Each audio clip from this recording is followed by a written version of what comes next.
Damai sejahtera Allah yang melampaui segala akal dan pikiran, itulah kiranya menyertai saudara sekalian di dalam Kristus Yesus Tuhan kita.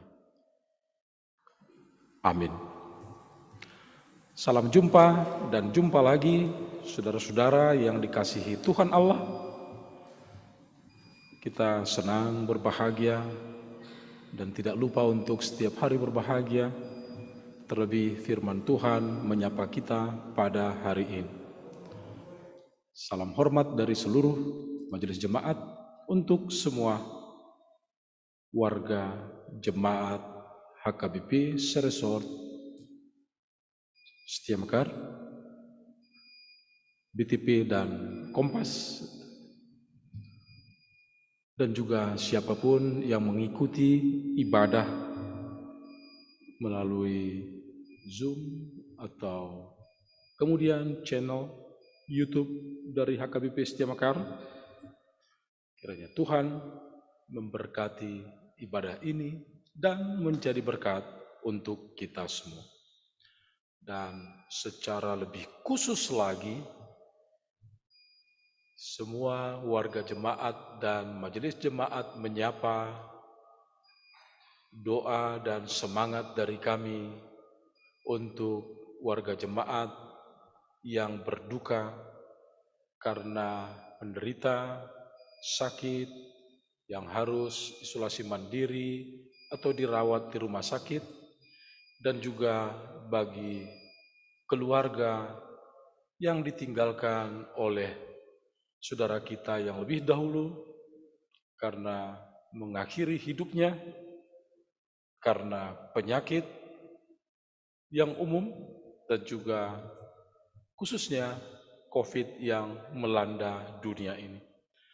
Marilah kita, saudara-saudara, di dalam harapan yang baik, semangat yang tidak pernah pupus, mendengarkan firman Tuhan, kabar gembira buat kita pada hari ini dari Efesus pasal 2 ayat 11 hingga ayat 22. Saya akan bacakan untuk kita semua. Inilah firman Tuhan. Karena itu ingatlah bahwa dahulu kamu sebagai orang-orang bukan Yahudi menurut daging, yang disebut orang-orang tak bersunat oleh mereka yang menamakan dirinya sunat, yaitu sunat lahiriah yang dikerjakan oleh tangan manusia. Bahwa waktu itu kamu tanpa Kristus tidak termasuk kewargaan Israel dan tidak mendapat bagian dalam ketentuan-ketentuan yang dijanjikan, tanpa pengharapan dan tanpa Allah di dalam dunia. Tetapi sekarang di dalam Kristus Yesus, kamu yang dahulu jauh sudah menjadi dekat oleh darah Kristus. Karena dialah damai sejahtera kita, yang telah mempersatukan kedua belah pihak dan yang telah merubuhkan tembok pemisah, yaitu perseteruan, sebab dengan matinya sebagai manusia, ia telah membatalkan hukum Taurat dengan segala perintah dan ketentuannya untuk menciptakan keduanya menjadi satu manusia baru di dalam dirinya, dan dengan itu mengadakan damai sejahtera, dan untuk memperdamaikan keduanya di dalam satu tubuh dengan Allah oleh salib, dengan melenyapkan perseteruan pada salib itu, Ia datang dan memberitakan damai sejahtera kepada kamu yang jauh dan damai sejahtera kepada mereka yang dekat. Karena oleh Dia, kita kedua pihak dalam satu roh beroleh jalan masuk kepada Bapa. Demikianlah kamu bukan lagi orang asing dan pendatang, melainkan kawan sewarga dari orang-orang kudus dan anggota-anggota keluarga Allah, yang dibangun di atas dasar para rasul dan para nabi, dengan Kristus Yesus sebagai batu penjuru. Di dalam Dia tumbuh seluruh bangunan, rapi tersusun menjadi bait Allah yang kudus di dalam Tuhan. Di dalam Dia kamu juga turut dibangunkan menjadi tempat kediaman Allah di dalam Roh. Itulah firman Tuhan, saudara-saudara, untuk kita. Yang berbahagia adalah orang yang mendengarkan, rindu mendengarkan firman Tuhan dan melakukan, bertekad melakukan firman Tuhan. Semoga saudara-saudara dan saya menjadi orang-orang yang berbahagia. Saudara-saudaraku, saya sudah membacakan kepada kita kabar gembira.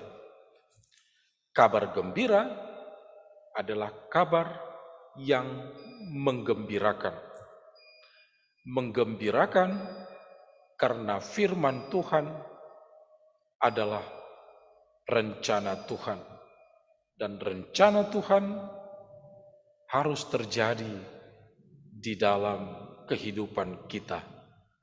Oleh karena itu kita bergembira karena Tuhan mengerjakannya untuk kita.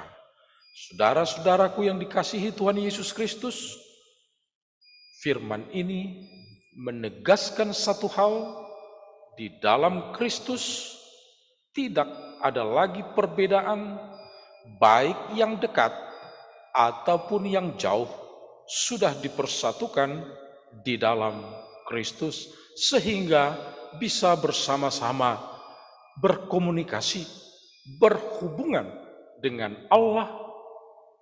Dan oleh karena itu, saudara-saudara, hal yang ditegaskan ini, yang jauh dan yang dekat artinya adalah umat Allah yang sudah dipilih Allah, yaitu umat atau bangsa Yahudi, dan di dalam kehidupan mereka melaksanakan ritual-ritual, dan yang jauh, yang sama sekali jauh dari Kristus, tetapi kemudian dengan pemberitaan firman, yang jauh pun menjadi dekat.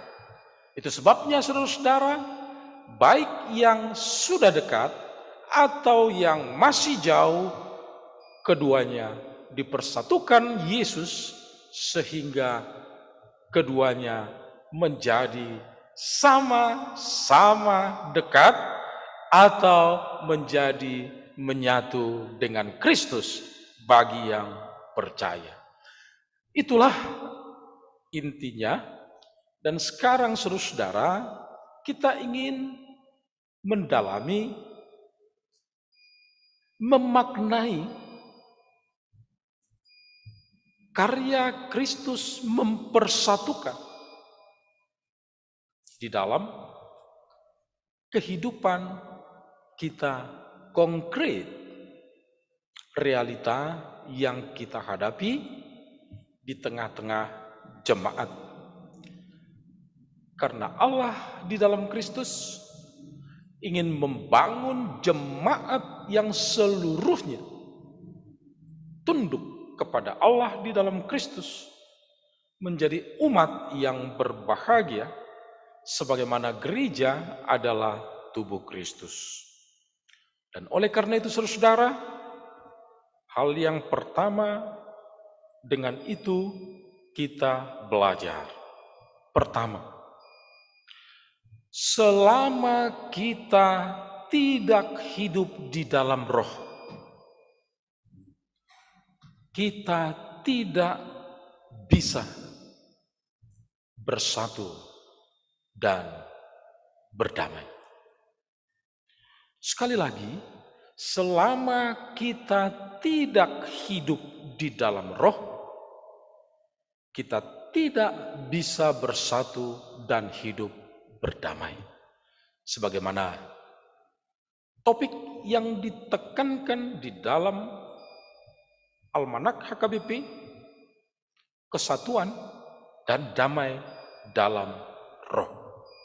Karena itu sekali lagi, selama kita tidak hidup di dalam roh, kita tidak bisa hidup bersatu dan berdamai. Karena apa? Firman Tuhan mengatakan kita dibangun menjadi tubuh Kristus. Kita dibangun menjadi bait Allah, kita dibangun menjadi tempat tinggal Allah, itu di dalam roh. Oleh karena itu, roh itu yang membuat kita satu perasaan, roh itu juga yang membimbing kita untuk menjadi satu persepsi di dalam memahami kenyataan hidup dan arti kasih Allah di dalam kehidupan kita secara konkret. Dan roh itu juga yang membangkitkan semangat yang sama bagi kita untuk bertindak, berbuat baik. Karena saudara, langkah berbuat baik itu hanya bisa terjadi apabila satu perasaan, satu persepsi, dan satu semangat. Bentuk berbuat baik kita bisa sama atau bisa beragam. Tetapi perbuatan baik itu hanya mungkin kita terima secara bersama karena kita satu perasaan, satu persepsi atau pemahaman, dan satu semangat. Dan itu hanya mungkin terjadi kalau Roh Kudus menggerakkan kita. Dan itu terjadi kalau kita hidup di dalam roh. Saudara-saudaraku, itu sebabnya selama kita tidak hidup di dalam roh, kita tidak bisa bersatu dan hidup damai.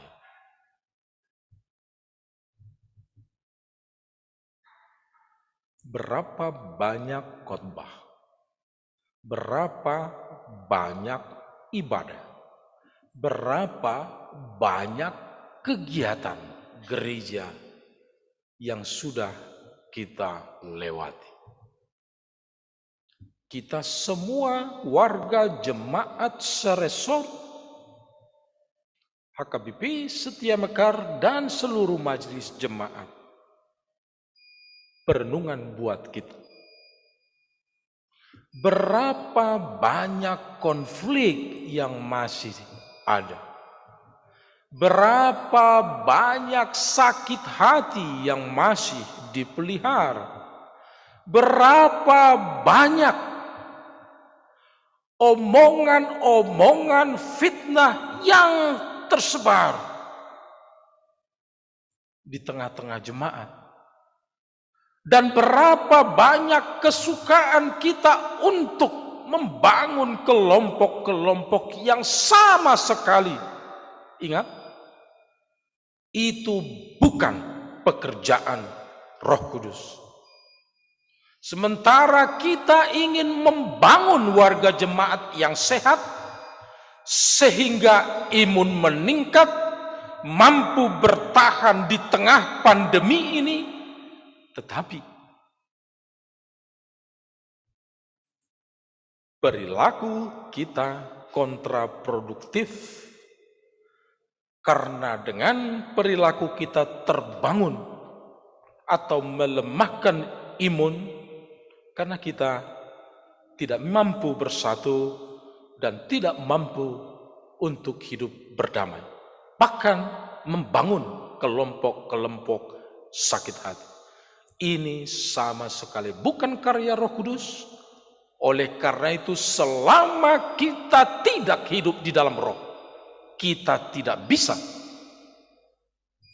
bersatu dan berdamai. Tanpa bersatu dan berdamai, kepedulian, solidaritas terhadap hidup saudara-saudara kita di tengah-tengah tantangan, serangan virus yang luar biasa.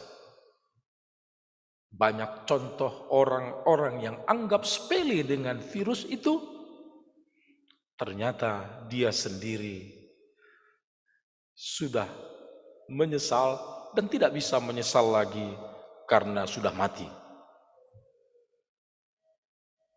Saudara-saudara, hidup ini butuh bijak, dibimbing oleh Roh, supaya kita tidak terlalu cepat menyimpulkan sesuatu, tetapi dengan penuh hikmat dan bijaksana menyikapi segala sesuatu.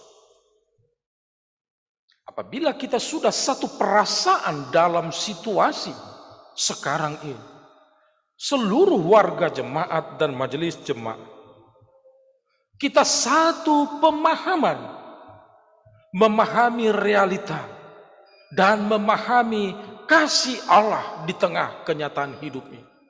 Dan kita juga sudah satu semangat. Ibu, bapak, saudara-saudara, banyak hal yang besar, yang fantastis, kebaikan yang sangat produktif bisa kita lakukan secara bersama-sama.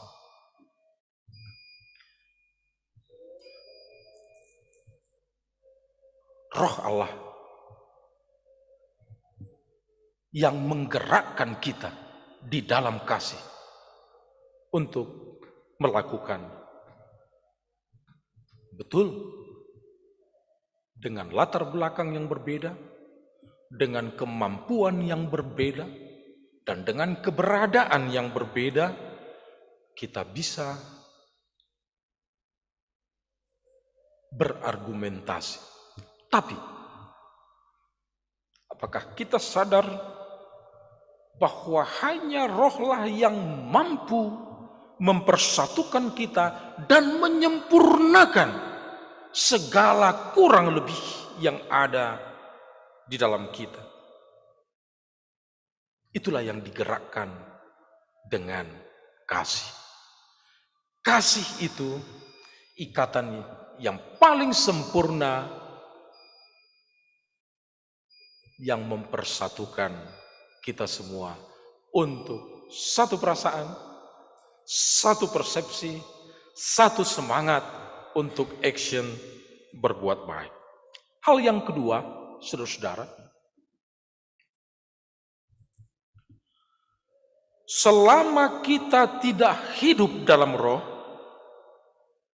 kita tidak bisa menjadi tempat kediaman Allah. Karena Allah itu adalah Roh. Kita mengatakan kita di dalam Tuhan dan Tuhan di dalam kita. Tapi kita tidak hidup di dalam Roh. Saya ingin sampaikan kepada saudara-saudara pemahaman iman yang harus kita pikirkan lebih jauh. Allah itu sumber berkat. Apabila Dia tidak di dalamku karena kita tidak hidup di dalam roh. Pertanyaannya, mungkinkah kita terberkati? Allah itu sumber damai sejahtera dan penghiburan yang abadi. Apabila Dia tidak tinggal di dalam kita, mungkinkah hidup kita akan sejahtera? Atau mungkinkah kita terhibur oleh Tuhan ketika menghadapi kesusahan, penderitaan, atau kematian?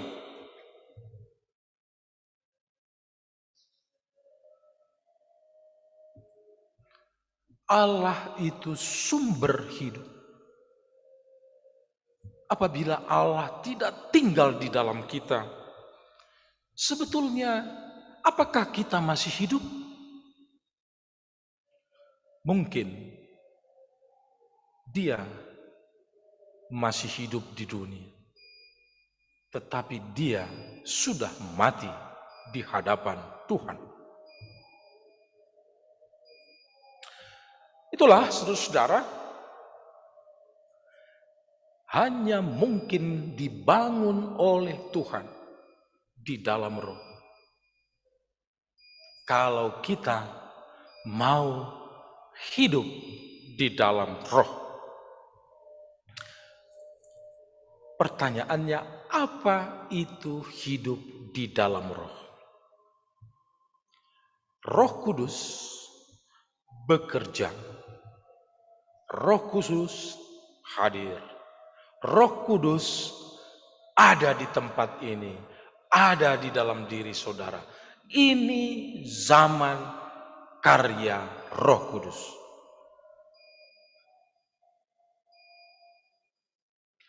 Apa kriteria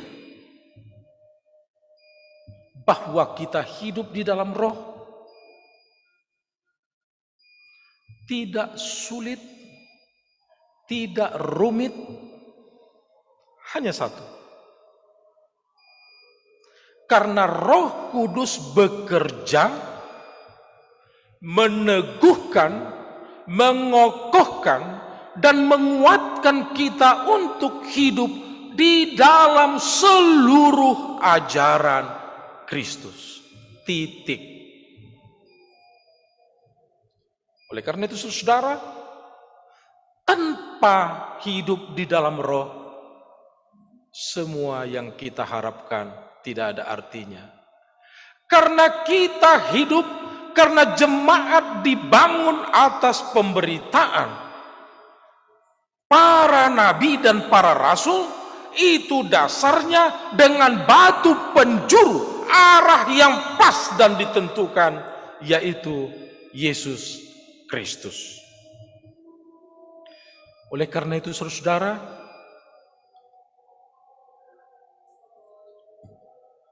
marilah kita memberi diri untuk didamaikan dengan Allah.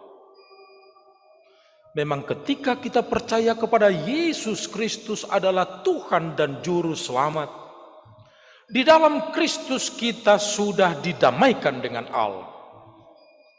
Tetapi sama seperti pembaharuan hidup yang terus-menerus dilakukan oleh Kristus, demikian juga berdamai dengan Allah perlu terus-menerus dilakukan, sebagaimana kita lakukan di dalam setiap ibadah minggu, mohon pengampunan dosa.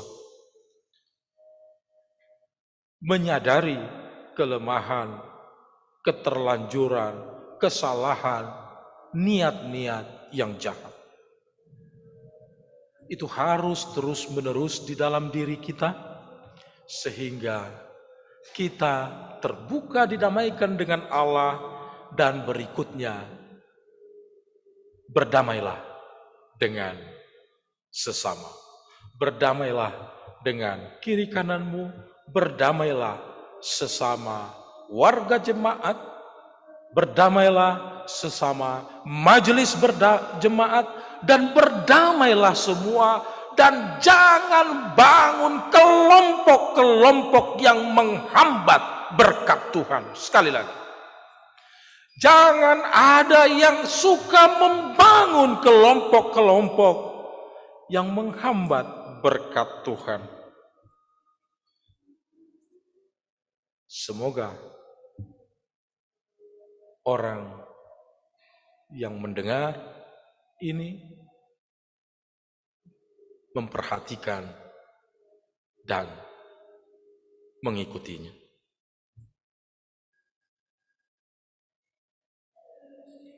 Saudara-saudaraku yang dikasihi Tuhan Yesus Kristus, dengan hidup di dalam roh, memberi diri berdamai dengan Allah, didamaikan dengan Allah, melangkah bersama berdamai, satu perasaan dan satu pemahaman dengan semangat yang sama, kita bersama-sama menghadapi pergumulan global ini di resort kita. Saya yakin Tuhan pasti memberkati. Dan dengan itu, lihatlah anak-anakmu nanti, keturunanmu nanti adalah keturunan yang terberkati karena Anda meneruskan iman ini kepada anak-anak dan mereka hidup dengan cara hidup yang baru. Tuhan memberkati kita semua. Amin. Kita berdoa. Bapa di sorga, terima kasih untuk kabar gembira yang menggembirakan. Bimbing kami ya Tuhan, untuk senantiasa hidup di dalam Roh. Ya Tuhan, jauhkanlah perseteruan, dan tolong kami untuk tidak suka berseteru, untuk tidak suka berkelahi, agar kesukaan kami berdamai, sehingga dengan itu kami bersatu untuk menghadapi tantangan global ini, penyakit yang merajalela dan menjadi pandemi. Bapa, kami yakin firman-Mu ini membuat kami bersuka cita dan menguatkan kami menghadapi berbagai tantangan dalam Kristus, Juru Selamat kami. Kami berdoa. Amin. Kita bernyanyi saudara-saudara dan mengumpulkan persembahan.